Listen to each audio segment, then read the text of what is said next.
Welcome to the Slop Farm. Enjoy the video. You're signed in and ready. Now open the Find My app and tap Devices. Once done, scan the device list for the Airpods name you want removed. If you don't see them, pull down to refresh. That forces a current device lookup. Make sure the Airpods are not connected to nearby Bluetooth because that can change which entry appears. You're starting the removal path now, so select the specific Airpods entry to reveal the device details screen. You're on the Airpods detail page. Scroll down until you find Remove this device and tap it. Once you choose Remove, the app asks to confirm. Do that. The reason for confirming is to prevent accidental unlinking, since removal stops Find My from tracking that hardware. If the Airpods are offline, the option still appears. It removes the entry immediately, but location history won't update.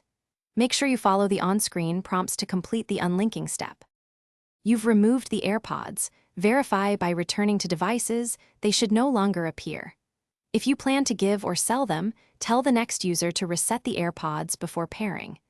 If the Remove this device button won't work, try signing out of iCloud and back in, or use iCloud. Find iPhone in a browser to perform the same removal. That fixes most sync problems because it forces Apple ID device state to refresh across services and completes the unlinking. Thanks for watching. Consider subscribing if we helped you today.